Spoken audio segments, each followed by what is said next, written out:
ज्या मातीत लोकशाही, सामाजिक न्याय आणि सर्वांगीण विकासाची भूमिका घेणारा यशवंत विचार अत्यंत खोलवर रुजलेला आहे, ज्या मातीतल्या नीरा, कृष्णा, वेण्णा, कोयना खोऱ्यात क्रांतिसिंह नाना पाटलांचे बद्री सरकार अगदी गावगाड्यापर्यंत पसरले होते.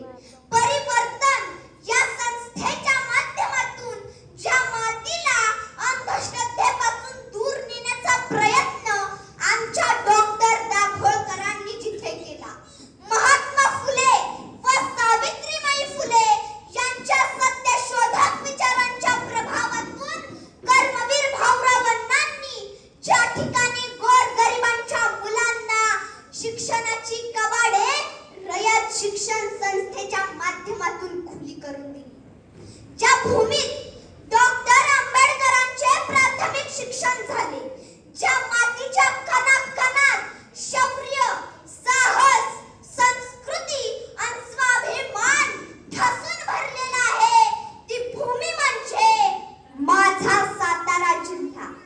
नमस्कार, मी राजनंदिनी. विषय मांडते माझा सातारा जिल्हा. साताऱ्याचं नाव घेताच आपल्या मनात छबी उमटते ती छत्रपती शिवाजी महाराजांच्या प्रतापगडाची. तिथल्या पराक्रमाने अफजल खान गारद झाला आणि स्वराज्याला नवसंजीवनी मिळाली. हीच ती भूमी जिथे इतिहास तलवारीच्या टोकावर अचाट साहसाने लिहिला गेला. आज इथला प्रत्येक दगड आमच्या शौर्याची कहाणी सांगतोय. सातारा म्हणजे फक्त इतिहास नाही, तो आहे संस्कृतीचा, क्रांतीचा आणि निसर्गाचा संगम.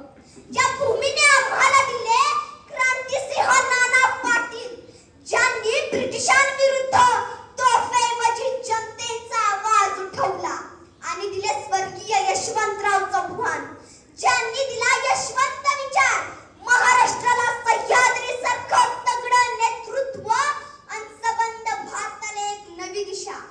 माझ्या साताऱ्याने असंख्य शूर सैनिक दिले, जे आज देशाच्या सीमेवर उभे राहून तिरंगा फडकवत आहेत. अनेकांना राष्ट्रपती पदक मिळाली आणि अनेकांनी या देशासाठी आपला देह त्यागला. या वीर पुत्रांमुळेच साताऱ्याचं नाव शौर्य, साहस आणि त्यागाचं प्रतीक बनलं. भौगोलिकदृष्ट्या पाहिलं तर साताऱ्याचं नाव सप्तार या 7 टेकड्यांवरून पडलं. सुपीक माती आणि कष्टाळू बळीराजामुळे सातारा कृषीप्रधान जिल्हा आहे. महाराष्ट्राची भाग्यलक्ष्मी असणारी कोयना नदी आणि ऊर्जा स्रोत असणारं कोयना धरण हे माझ्याच या जिल्ह्यात आहे.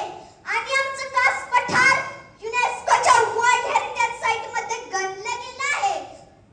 ठोसेघरचे धबधबे, महाबळेश्वर, पाचगणीचं थंड गुलाबी हवामान आणि हिरव्यागार क्षेत्राचं सौंदर्य हे सर्व मिळून माझ्या साताऱ्याला निसर्ग स्वर्ग बनवतात. माझ्या साताऱ्यातील लोकांची ओळख म्हणजे काम करायचं पण नाव नाही मिरवायचं. इथला प्रत्येक माणूस आपलं काम प्रामाणिकपणे पार पाडतो, प्रसिद्धीची अपेक्षा न ठेवता कामातच समाधान शोधतो. हीच खरी ओळख आहे माझ्या साताऱ्याची, जिला सातारी बाणा म्हणून उभा महाराष्ट्र ओळखतो. आजचा माझा सातारचा तरुण शेतीपासून स्टार्टअप पर्यंत, शाळेपासून ते सॉफ्टवेअर पर्यंत प्रत्येक क्षेत्रात स्वतःची छाप पाडत आहे. इथूनच घडत आहेत वैज्ञानिक, शिक्षक, उद्योजक, समाजसेवक. हे साताऱ्याचं नाव जगामध्ये झळकावत आहे. रांगडी भाषा, धाडसी कर्तृत्व आणि जिवंत इतिहास म्हणजे सातारा. पृथ्वीवरील एक